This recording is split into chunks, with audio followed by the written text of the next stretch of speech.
Hi dear, I am Mrs. Ngozi Ekweme Onu, the CEO of True Bond Counseling Hub.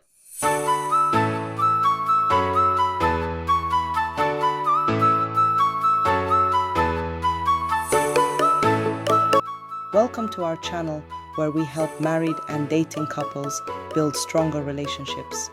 Join us to make your relationship the best one ever. If you feel like you and your partner are speaking different languages, this video is for you. Hey beautiful people, welcome back to the ongoing series, and today's episode I have captioned it apology. Apology is the beginning and not the end.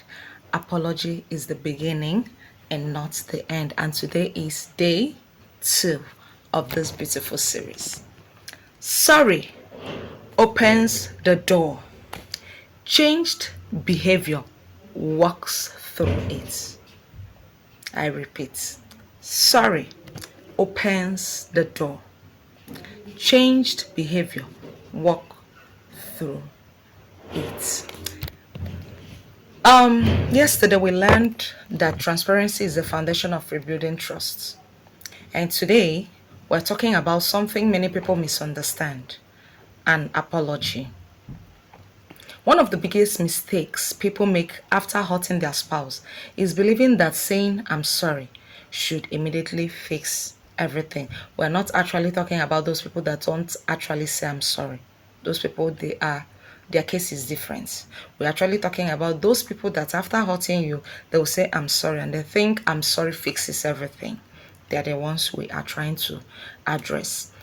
One of the biggest mistakes people make after hurting their spouse is believing that saying I'm sorry should immediately fix everything. No, an apology is important, but it is only the starting point. It is not the finishing line, or it is not the finish line. Many people say, I've apologized several times. What else do you want? The answer is simple. Do you know what the answer is? Very, very simple. The answer is change. Change is the answer to that question. A genuine apology acknowledges the pain you caused. It does not minimize it. It does not make excuses. It does not blame the victim, the person you've hurt. An apology that sounds like, I'm sorry, but you made me do it, is not an apology. It is an excuse. An apology that says, can't you just move on? Can't you just sweep this issue under the carpet? Ignores the depths of the wound. When trust has been broken through infidelity, lies, secrecy, emotional affairs, financial deception, or repeated disappointments, your spouse is not only listening to your words, they are watching your actions. If your behavior remains the same after your apology loses credibility. Remember this. Sorry may calm the moment, but changed behavior rebuilds trust. But changed behavior rebuilds trust. If you lied before, begin telling the truth consistently. If you were secretive, become transparent. If you broke promises, start keeping them. If you ignored your spouse's feelings, begin listening with empathy. Real repentance produces visible change. The Bible reminds us in the book of Luke chapter 3 verse 8, and it says, produce fruits in keeping with repentance. In other words, let your actions prove that your heart has changed. To the spouse who was hurt, it is okay if healing takes time. It is okay. Do not allow anyone to pressure you into pretending everything is fine simply because they apologized yesterday.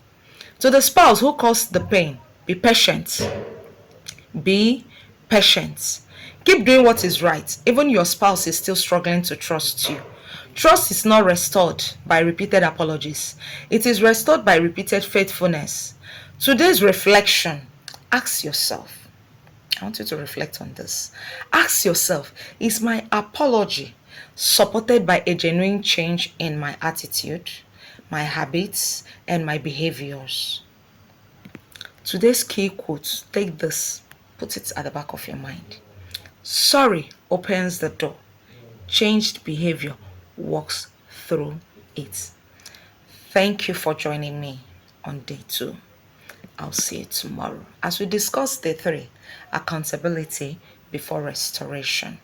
Accountability before restoration. Remember, healthy marriages are not built by perfect people. They are built by people who are willing to do the work. I am Mrs. Ngozi